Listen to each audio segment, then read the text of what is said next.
स्वागत है आपका आपके अपने ही चैनल डी भारती में। मैं आपके लिए लेकर के आई हूँ आज पास्ट इंडेफिनिट का चेंज ऑफ वॉइस। आपको पता ही होगा कि प्रेजेंट परफेक्ट कंटिन्यूअस या मैंने परफेक्ट कंटिन्यूअस का हम लोग बनाते नहीं हैं, वो उचित नहीं लगता है, बना देना अलग चीज़ है पर वो अप्रोप्रिएट नहीं है। तो हम लोग बनाएंगे आज पास्ट इंडेफिनिट का change of voice. Active voice में हम लोग क्या करते हैं, कैसे पहचानेंगे कि एक्टिव वॉइस कौन है और पैसिव वॉइस कौन है। तो थोड़ा सा चेंजेस होता है उसमें। जो डायरेक्ट लगाते हैं हम, जो डायरेक्ट हम यूज करते हैं, अब यहाँ पे भी2 का प्रयोग होता है, डायरेक्ट सब्जेक्ट के बाद भी2 का प्रयोग होता है। जैसे सब्जेक्ट प्लस भी2 प्लस ऑब्जेक्ट, इसमें क्या करेंगे, ऑब्जेक्ट को यहाँ, ऑब्जेक्ट कुछ नहीं है यार, ऑब्जेक्ट को यहाँ प्लस वॉज वर्ब केवल ले लेंगे अपने तरफ से, वॉज वर्ब प्लस भी2 के जगह पर क्या आ जाएगा, भी3 प्लस सब्जेक्ट सबसे लास्ट में बाई के साथ, बाई प्लस सब्जेक्ट। इजी और नॉट। ऑब्जेक्ट को ले आइए, ऑब्जेक्ट के सब्जेक्ट के जगह पर ये काम करेगा। सब्जेक्ट का कैसे पहचानेंगे कि पास्ट इंडेफिनिट का है और हमको बनाना है, तो पास्ट इंड सब्जेक्ट के जस्ट बाद अगर भी2 रहता है तो ये आपका पास्ट इंडेफिनिट है। और इसका बनाने के लिए हम लोग क्या करेंगे, ऑब्जेक्ट को ले आएंगे सब्जेक्ट के जगह पर और सब्जेक्ट को ले आएंगे ऑब्जेक्ट के जगह पर। ये सब्जेक्ट जो है ये ऑब्जेक्ट का काम करेगा और भी2 है चुकी तो हम वाज वर्ब ले आएंगे सब्जेक्ट ऑब्जेक्ट के अकॉर्डिंग। और भी2 का हमेशा वॉइस में हमेशा एकदम दिमाग में खुट्टा ठोक लो कि हमेशा कोई भी वर्ब का यूज नहीं होगा, बल्कि वर्ब का तीसरा रूप यूज होगा और लास्ट में बाई प्लस एजेंट होगा। जैसे एग्जांपल देख लेते हैं, ही किल्ड द टाइगर, चूंकि डायरेक्ट भी2 है तो he killed the tiger, the tiger. एक चीज और कि अगर वर्ब का ये दूसरा रूप है या वर्ब का अगर भी1 नहीं है और किसी और रूप में भी1 और भी5 नहीं है, तो जाहिर सी बात है कि अगर परफेक्ट रहता तो हैजैब या हेड का यूज होता। अगर प्रेजेंट में होता तो हैजैब का और पास्ट में होता तो हेड का यूज होता और फ्यूचर में होता तो शैल विल हैव का यूज होता। तो पैसिव का क्या हो जाएगा, the tiger was killed। Killed का भी3 भी किल्डे होता है, किल्ड बाई हिम। केवल इतना करना है, भी1 भी2 भी3 याद करना है यार। Active, he wrote a letter, a letter was written by him। They played cricket, cricket was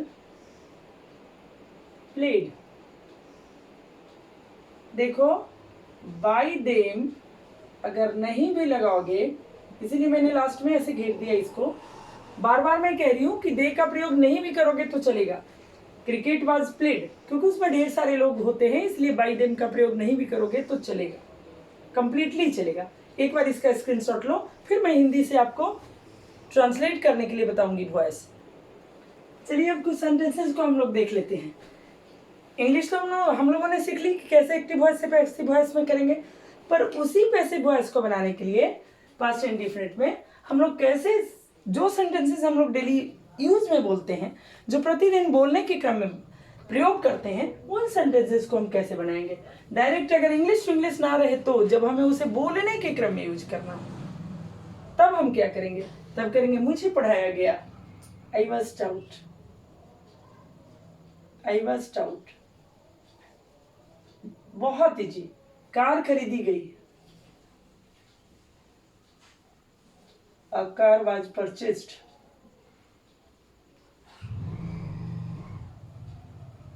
purchased. घर बेच दिया गया,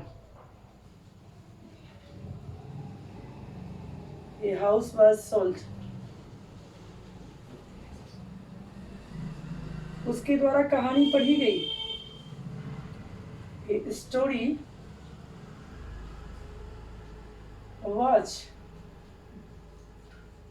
रीड का फॉर्म तीनों में एक ही होता है, story was write by him.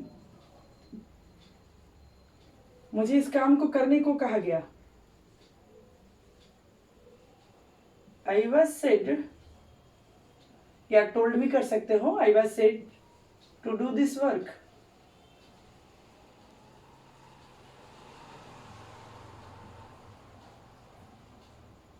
देख लो यहां पर करना और कहना दोनों शब्द है, तो करना और कहना दोनों शब्द है तो हम लोग क्या करेंगे, टू लगा करके दूसरे वर्ब को जोड़ेंगे। पहले वर्ब को V3 में यूज करने के बाद हम लोग क्या कहेंगे, क्या करेंगे, टू लगा करके दूसरे वर्ब का फर्स्ट फॉर्म रखेंगे और बाद बाकी एज यूजुअल लिख देंगे। आपको आदेश दिया गया, यू वर ऑर्डर्ड, ऑर्डर्ड। वृक्ष काटे गए, ट्रीज वर कट। चूंकि कट का फॉर्म तीनों में एक ही होता है, उन्हें घर जाने को कहा गया।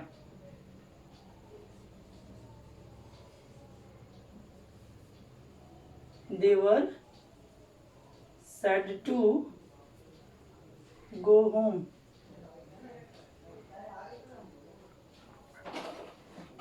कितना इजी है, बहुत इजी, बहुत आसान।